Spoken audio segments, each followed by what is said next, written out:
خەڵکانێکی ئەمڕۆ بە هەموو شێوەیەک دژایەتی زانایانی ئیسلامەکەن، مع العلم زانایان وەرەسەی پێغەمبەرانن.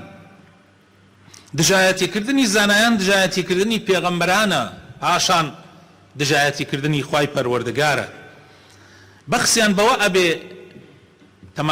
بە بێقیمەت یان بە کەم تەماشایان بکرێ.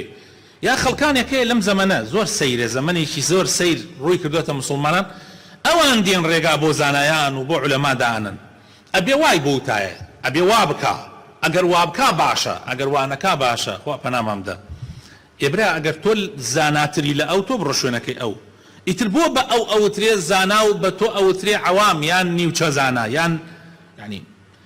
یعنی ئەبێت تۆ گوێ لە ئەو بگری. ئەسڵ وایە تۆ چۆکدادەی لە بەردەم زانایە و زانا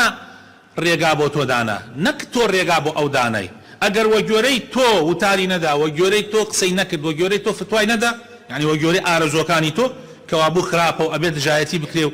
ئەبێت سومعەتی بشکێندرێ و ئەمڕۆژ خۆتان ئەزانن ئەم وەسائیلە تازانە کە پێیا بووە واکە هەموو کەسێ ئەتوانێت ڕەئی خۆی دەرببڕێ و خەڵکیش گوێی لێ بگرێ یان خەڵک پێی بزانێ. خەڵکانێکەیە بە کەیفی خۆیان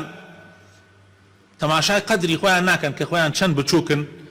بە ئەصحابەکانی پێغەمبەری خوا صلی الله علیه وسلم یان بە عولەماکانی دوای ئەوان یان بە عولەمای ئێستا تر بەس تەسەلسل ئەڵێن ئەوانیش هەن و ئێمەش هەن، ئەوانیش پیاون و ئێمەش پیاوین، هم ڕیجال ونحن ڕیجال. خوا پەناماندا عولەمایانی ئیسلام ئیتر لە هەموو زەمانێکە وەرەسەی پێغەمبەران. پێغەمبەری خوا صلی الله علیه وسلم فەرمێت تەنانەت ماسیەکانی ناو بەحر مێرولە لە ناو کونەکەیە بەباشی باسی ئەوانەکە داوا لە خوا ئەکا لیان خۆش ببێ. یعنی لە گەورەترین مەخلوقی خوا کە حوتە هەتا ئەگاتە مەخلوقێکی بچووک کە مێرولەیە هەمووی ئیستیغفارەکا بۆ عولەما، بەڵام ئەمڕوا گوێن بە عولەما ئەدا و بە کەمیان نەزانی. خوا پەنامەمدا بەخوا برینە ئەوەی یەکێکە لە گەورەترین تاوانەکە. و هەروەها لە بەخسی عالم ئەوەیە کە علمەکەی بەکەم تەماشا بکرێ، نەڕۆی بۆ لای خەڵک نەنێرین لە خزمەتی عولەمایە فێر ببێ، یعنی لەبەر چاو خەڵکی خەن بۆی خەڵ نەچێت لەلایەن فێر بێ. خۆتان شەزان ئەگەر عولەما نەما، ئەگەر عولەما نەما کێ جێگەیان نەگرێتەوە؟ نەزان و نەفامەکان جێگەیان نەگرێتەوە. پێغەمبەری خۆشەویستمان صلی الله عليه وسلم باسی ئەو ڕۆژانە ئەکا کە خەڵک تووشی ئەو نەکبەتیە ئەبن،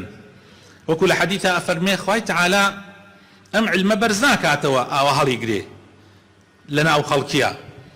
بەڵکو ئەم علمە بەوە ئەبێ کاتێ عولەما ئەمرن کەس نییە جێگەیان بگرێتەوە.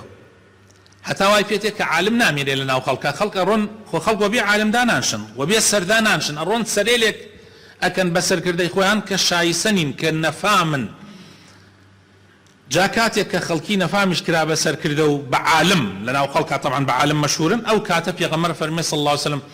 فسئلوا فأفتوا بغير علم فضلوا وأضلوا. ئەفەرمێ پرسیاریان لێ ئەکرێ، جا ئەوانیش ناڵێن نازانین چونکە نیمچە عالم یا کۆڵکە مەلا یان نەزان و نەفام ناڵێ نازانین، لەبەرەوەی نەشکێنەوە هەموو شتێ وەڵام مەدەنەوە. جا ئەو کاتە خۆشیان گومڕا بن، خەڵکیش گومڕاکەن. ئەمە ئیمامی بوخاری ئەم حەدیثە گێڕەتۆ لە ژمارە 100 و ئیمامی مسلمیش لە ژمارە 2673. ولا حديثێکی ترا پێغەمبەری خوا فەرمێ صلی الله عليه وسلم زمانێ دێتە سەر خەڵکا زمانەیەکی هەڵخەڵەتێنەر، درۆزنەکان خەڵک بە ڕاست تەماشایانەکە، ڕازگۆکان خەڵک بە درۆزن تەماشایانەکە، کەسانی خائین و ناپاک بە ئەمین و دەستپاک ناسراون، خەڵکانێکی ناپاک و پیس و گەندەڵ خەڵک بە ئەمین تەماشایانەکە. لەو زەمانە کەسانی هیچ و پوچ ڕووەی بیضە پێغەمبەر فەرمێ صلی الله عليه وسلم ئەبنە دەم ڕاستی خەڵک گوێ لەوانەگرێ، هەزار عالم قسە بکات ڕووەی بیضەیە قسە بکات خەڵک گوێ لە ڕووی بیضە ئەگرێ. وتیان ڕووی بیضە کێ؟ ئەی پێغەمبەری خوا فەرمووی الرجل التافه يتكلم في أمر العامة، فەرمووی خەڵکێکی هیچ و پوچ نەفام نەزان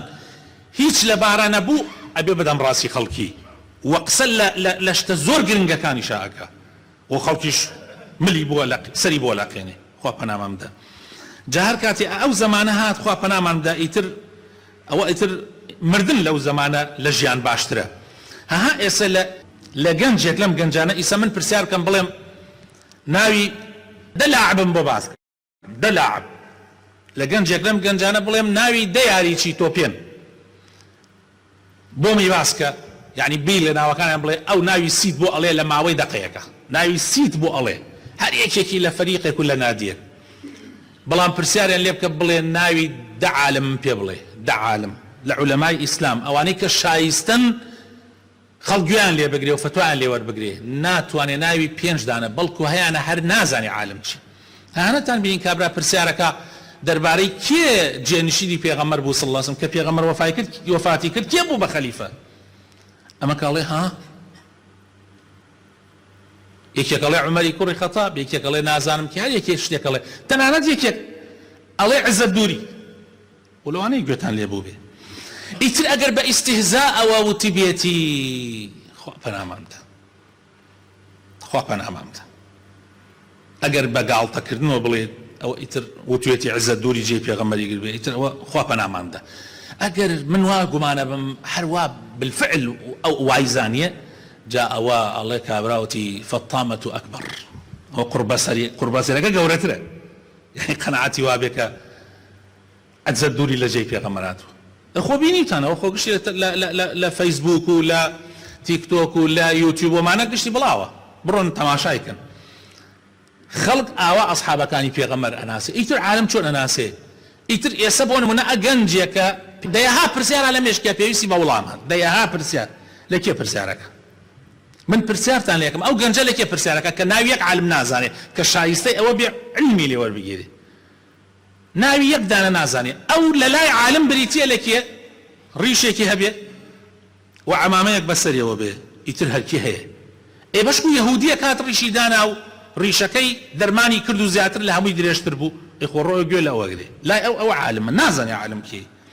ئەی بەشکو عالمێک هەبوو لەناو ئومەتی ئیسلام ئەسڵەن کۆسە بوو ڕیشی دەرناچوو خۆ لای ئەو هیچە